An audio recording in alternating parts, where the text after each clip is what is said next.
वहीं आज से लॉकडाउन का थोड़ा स्वरूप बदल गया है, इसकी परिभाषा बदल गई है। पहली बार लॉकडाउन में ढिलाई देने की योजना है। लॉकडाउन में राहत तो दी गई है, लेकिन गाइडलाइंस से कोई समझौता नहीं होगा। 20 अप्रैल से कुछ जरूरी गतिविधियों की अनुमति छूटछाट दी जा सकती है। लॉकडाउन के नियम अगर टूटते हैं और कोरोना का पैर हमारे इलाके में पड़ता है तो सारी अनुमति तुरंत वापस ले ली जाएगी। प्रधानमंत्री ने 14 अप्रैल को ही लॉकडाउन में बदलाव के संकेत दिए थे और आज वो तारीख आ गई। कोरोना के खिलाफ जंग जारी है, लोगों को घरों में रहने की हिदायत भी बनी हुई है, लेकिन जान बचाने की इस कवायद के साथ जहान का ख्याल रखा जा रहा है।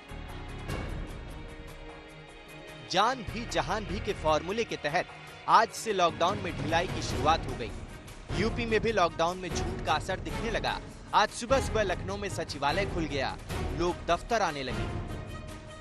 लॉकडाउन 2 में आज से रियायतों की शुरुआत हो गई है। हालांकि लखनऊ में कोई रियायत नहीं होगी, लेकिन लखनऊ के सेक्रेटेरिएट में आज से कर्मचारियों का आना शुरू हो गया और 1/3 यानी कि लगभग 1/3 लोग आज से इस लखनऊ के उत्तर प्रदेश के सेक्रेटेरिएट में काम करना शुरू कर देंगे।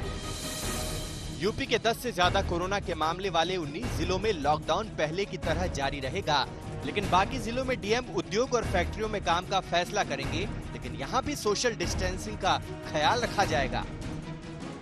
नोएडा स्पेशल इकोनॉमिक जोन में आर्थिक गतिविधियां अभी पूरी तरीके से शुरू नहीं हुई हैं। सिर्फ आवश्यक सामग्रियां जो कि मेडिकल से जुड़ी हुई चीजें हैं उनको बनाने की अनुमति गौतम बुद्ध नगर की तरफ से दी गई है। आपको दिखाना चाहेंगे कि यहाँ पर पूरी सतर्कता बरती जा रही है। हर एक व्यक्ति जो भी चाहे कार से आ रहा हो या पैदल आ रहा हो उसकी थर्मल स्कैनिंग की जाती है और हर एक गाड़ी की छानबीन की जाती है। साथ ही ये भी कंपलसरी किया गया है कि हर एक व्यक्ति मास्क लगा करके ही स्पेशल इकोनॉमिक जोन के अंदर यहां से जाएगा। राजस्थान ने लॉकडाउन में रियायत की रेस में बढ़त बना ली। राजस्थान की गहलोत सरकार ने विकास के काम, निर्माण के काम, सिंचाई परियोजनाएं, छोटी औद्योगिक इकाइयों के साथ साथ ऑनलाइन डिलीवरी, रेस्टोरेंट से होम डिलीवरी, सामानों की ढुलाई और खेती से जुड़े गोदाम, कोल्ड स्टोरेज, खाद, कीटनाशक और केमिकल फैक्ट्रियों को छूट दी है, लेकिन ये छूट हॉटस्पॉट वाले इलाकों में नहीं होगी। NHAI के टोल नाकों पर भी वसूली शुरू हो गई।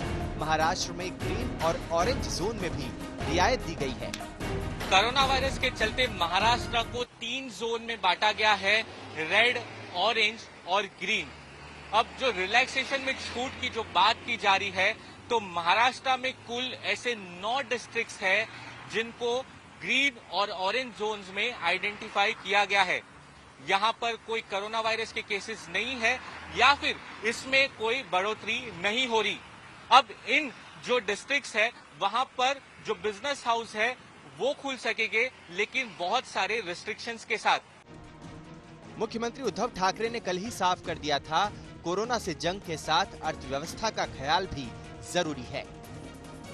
खास करून ग्रीन झोन मध्ये आणि ऑरेंज झोन मध्ये आपण माफक स्वरूपामध्ये उद्योगधंद्यांना परवानगी देतो आहोत। याबद्दल सूचना या तळागाळापर्यंत गेलेल्या आहेत।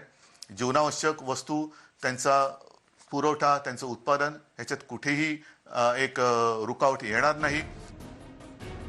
पंजाब सरकार ने किसानों को राहत दी है। किसानों को गेहूं की कटाई और उन्हें मंडी तक लाकर बेचने की छूट है, लेकिन दिल्ली में सख्ती ज्यादा है। 736 सैंपल में 186 पॉजिटिव आने के बाद केजरीवाल सरकार कोई रिस्क लेना नहीं चाहती। हैरानी तो यह है कि इन सभी मामलों में कोरोना के कोई लक्षण भी नहीं दिखे थे। 186 के 186 सभी एसिम्प्टोमेटिक हैं। इनमें किसी में भी सिम्टम्स नहीं है। किसी को बुखार नहीं है, किसी को खांसी नहीं है, किसी को सांस की शिकायत नहीं थी। उनको पता ही नहीं था कि उनको कोरोना है। उनको पता ही नहीं था कि वो कोरोना लेके घूम रहे हैं इधर उधर। ये और भी खतरनाक बात है। कोरोना की जंग में अब तक पूरी तरह से बंदी थी। दफ्तर, दुकानें, बाजार सब बंद थे, लेकिन आज से लॉकडाउन की परिभाषा बदल गई। कहीं सख्ती है तो कहीं राहत है। लखनऊ से कुमार अभिषेक, मुंबई से सौरभ वक्तानिया और जयपुर से शरद कुमार के साथ आज तक ब्यूरो।